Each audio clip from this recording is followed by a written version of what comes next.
चांदनी रात में छिपी भूतिया गांव। विकास गांव की प्रमुख सड़क पर अपना घर बना रहा था।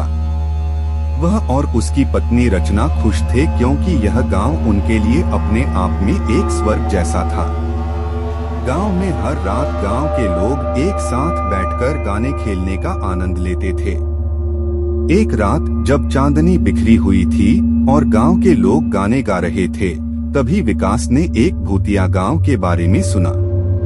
लोग कह रहे थे कि वहां रात को भूतों की आवाजें सुनाई देती हैं और कई बार लोग भूतिया गांव में गए और वापस नहीं आए। विकास को यह अजीब लगा और वह तय कर बैठे कि वह अपने आप को साबित करेगा कि भूतिया गांव सिर्फ एक अफवाह है। अगली रात विकास और उसकी पत्नी रचना ने अपनी बाइक निकाली और भूतिया गांव की ओर रवाना हुए। रात की गहरी गड्ढ में जब वे गांव पहुंचे तो वहां की वातावरण अजीब थी। वास्तव में वहां की हर चीज बिल्कुल शांत और अजीब लग रही थी। विकास और रचना ने एक वृद्ध भूतनी से मिला। वह बताई कि वह गांव की सभी भूतियों की मां मानी जाती है और वहां के भूतों की दुनिया अलग होती है। जब रात का समय बढ़ा और बारिश शुरू हो गई, विकास और रचना ने उस भूतनी से गांव में रहने के लिए पूछा। भूतनी ने उन्हें एक चाय की दुकान के पास एक कमरे का सुझाव दिया। वहां उन्हें रात गुजारनी थी। जब रात का समय आया तो भूतियों की आवाजें गांव में गूंज उठी।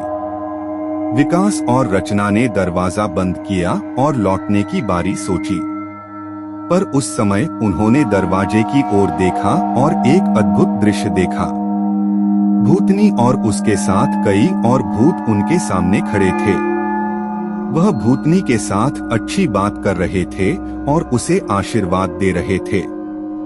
विकास और रचना अपने होश में आ गए और उन्होंने भूतनी से बात की।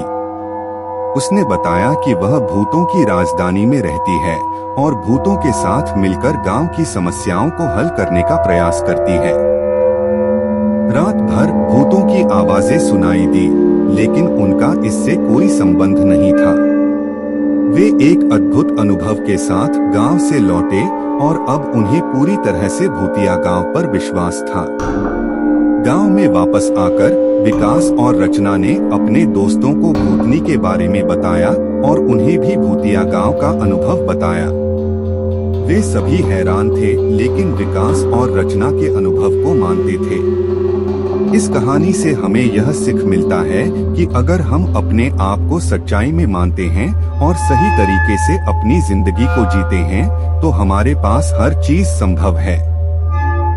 भूतों के बारे में हमें हमेशा अच्छे से सोचना चाहिए और उन्हें समझने की कोशिश करनी चाहिए।